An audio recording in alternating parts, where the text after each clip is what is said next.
It's time for a very special part of tonight's program.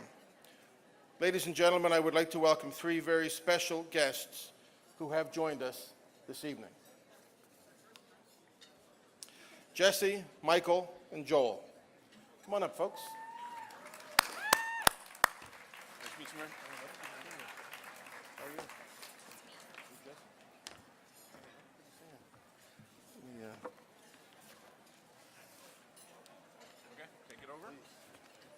All right, thank you, Mayor Mike. It's always cool meeting another Mike, but there's always another Mike. And I'm Mike Smith. Like, I swear that's my real name. Just good luck finding me on Facebook.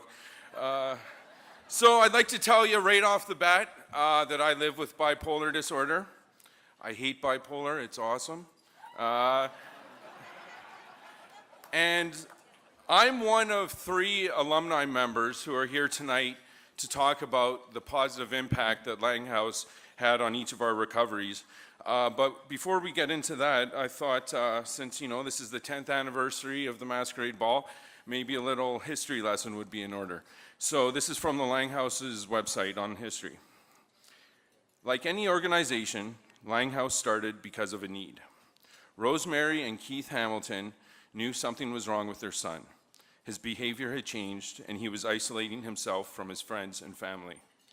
The medical community made the correct diagnosis and provided appropriate pharmaceutical treatment, but that was as far as the healthcare system went. Social isolation was still a problem.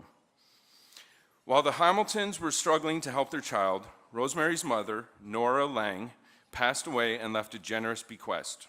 They knew what they needed to do. The Hamiltons started talking to the community about what was lacking in this mental health system. Along with friends and colleagues, they also researched youth-based mental health services across Canada, the United States, and the United Kingdom. Through the bequest, the Hamiltons were able to purchase a Victorian house on Barrington Street. Laing House opened its doors in 2001 and became the first youth-based peer support organization in Canada.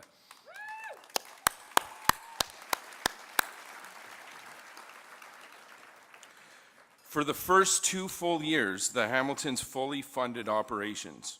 The organization has grown since that time, and funding sources now include the United Way, corporations, grants, individual donations, and our signature special event, tonight's Laing House Masquerade Ball. Without their vision and hard work, youth with mental illness would not have a place to find supportive peers, and they would not be able to benefit from programs like education and employment, art, film, meals, camping, and so much more. So to Rosemary and Keith, we all thank you from the bottom of our hearts for being the visionaries that you are.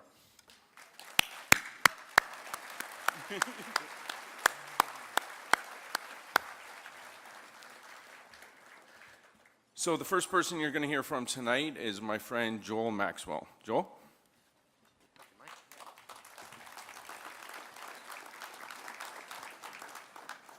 When I first became a member of Laing House, it was a place where I can go and hang out while on the day pass from the hospital, even though I just went there to do absolutely nothing. Sure beats the day room at the hospital. I remained a member for over a decade, so what Laing means to me has changed over time. Laing House used to have this tagline. It kind of got pushed to the side by the newer "Come As You Are." And even though that one is about 12 years old now, it goes something like friends, a job, a community. If I remember correctly, it's part of a mantra spoken by Nora Laing, a World War II nurse who battled schizophrenia in silence. Interestingly enough, the events of that message sort of lined up in that order.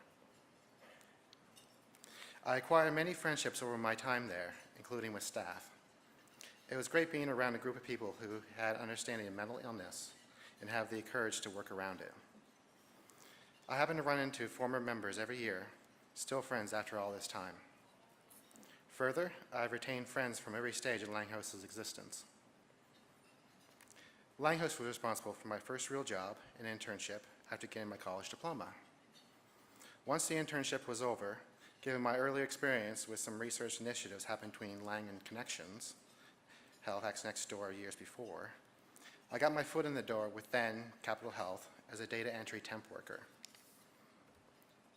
As an aside, Laing's unofficial partnership with Connections was helpful because they did arrange for a work term in IT services, a placement necessary before graduating from Compu College. This temporary job has since morphed into a data processing clerk position by way of 4 years' worth of assignments, and finally a full-time permanent worker as a database analyst. I managed to fuse my information technology background with my experience in research in a department that deals with patient safety and other quality initiatives. Looking back, I think I can sum up this lesson with the quote, "Great opportunities come from those who make the best of small ones." Most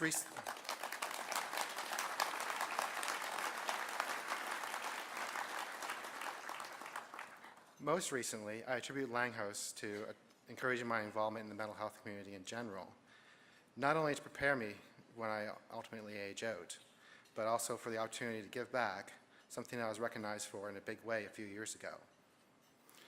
I involved myself with teammentalhealth.org, Schizophrenia Society of Nova Scotia, and later the Healthy Minds Cooperative, often at the suggestion of Laing House staff. I think the big thing for me was when I was nominated for Inspiring Lives Award. It was Laing House who had nominated me, and even though I did not get an actual award the first year, I was re-nominated the following year and was successful.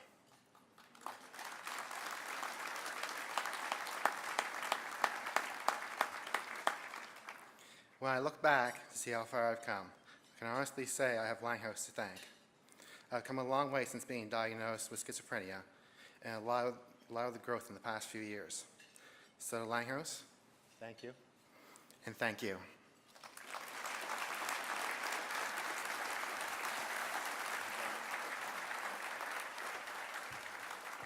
All right, thank you, Joel. So I hear you guys digging into your first round, and that kind of leads into what I want to talk about first about Laing House, which was all the free food that I got while I was there. PSN Suppers, which stands for Peer Support Network, we get together and make a meal every Tuesday. There was Friday lunch, Saturday brunch. The food bank truck came every day, which really helped with bread and veggies, things like that. Wednesday night, nacho-mentary. We make nachos and watch a documentary. It's fun. Not only that, there was free coffee. I mean, I could hardly needed to spend my nickels at Tim's. For a guy just out of an 8-month stint at the Nova Scotia Hospital, adjusting to living on income assistance and living in a rooming house a 10-minute walk away, the lure of Laing was hard to resist. So number 2, Laing is where I learned how important peer support was going to be in my life. I remember being new and sitting alone in the basement at the table with another member, and we recited our pill regimen to each other, the doses, the pros and cons, and both agreed that the cons are manageable. We bonded, and we're still friends today. Being at Laing made me comfortable talking about my own brand of bipolar, something I never told anyone about when I first moved to Halifax. Now, not only are most of my friends those who live with a mental illness, but I also tell everyone new I meet about my own diagnosis. The shame, embarrassment, and self-stigma has evaporated, and I thank my time at Laing for that.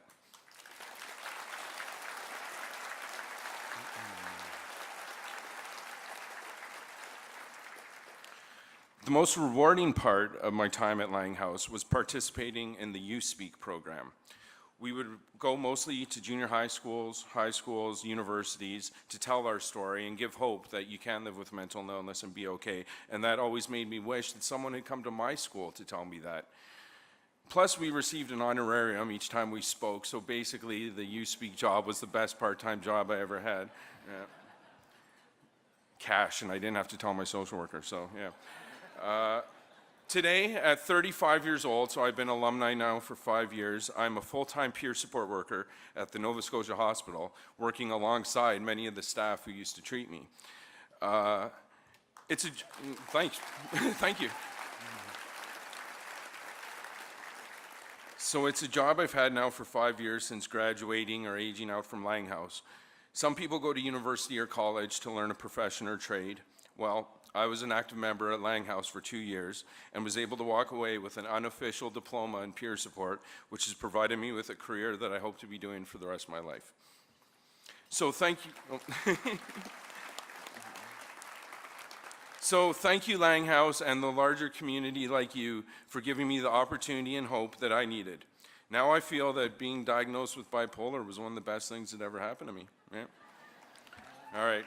So our last speaker for tonight is Jessie Bower.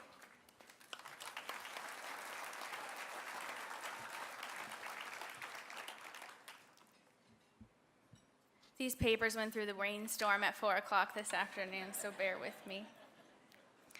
I was diagnosed with bipolar mood disorder in 2009, which was thankfully the same year that I found Laing House. I would agree with other Laing House members and alumni who say what Laing is to us changes over time. I think it changes because we change. Our needs, our priorities, our passions can change too.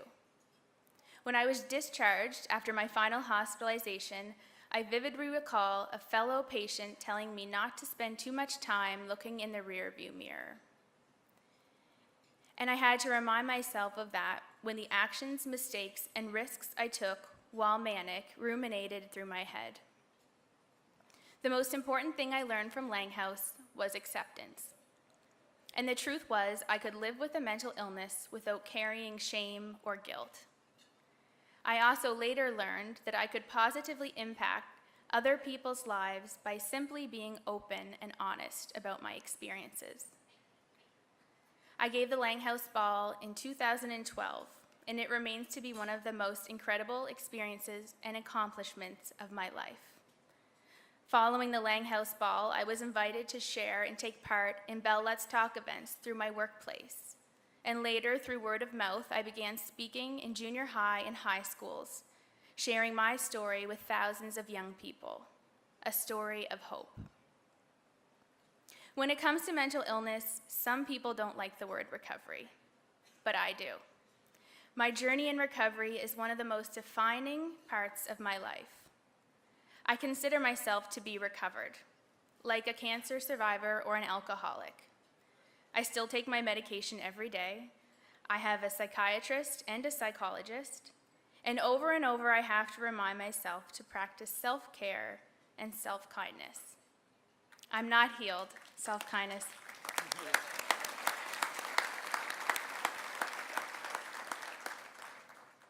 I'm not healed, but there was a lot, and there continues to be an unreal amount of healing in my life. And it all started at Laing House. Today, Laing House is a completely different thing to me than it was the day I walked in on a manic high, rearranging and redecorating all of their rooms and communicating with members and staff in pure delusion. As a member, and now as an alumni, I am an ambassador for Laing House. I tell everyone I can about it. I share their YouTube videos in the classrooms I visit, and I do my best to describe the incredible place that it is. This year marked a new chapter with Laing House, as I was invited to join the board of directors as a first Laing alumni.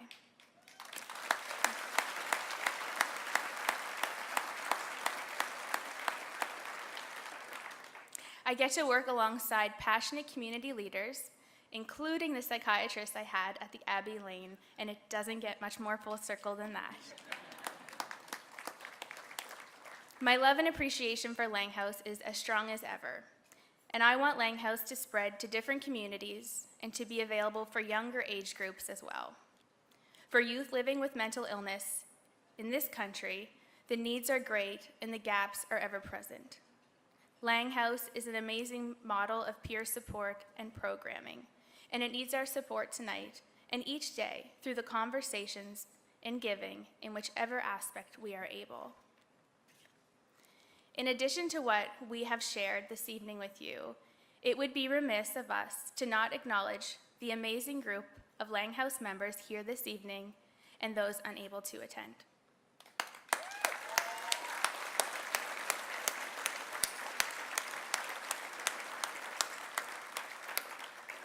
You are an inspiration. You shape and mold Laing House. You give more than you know, and you impact the community around us. Thank you.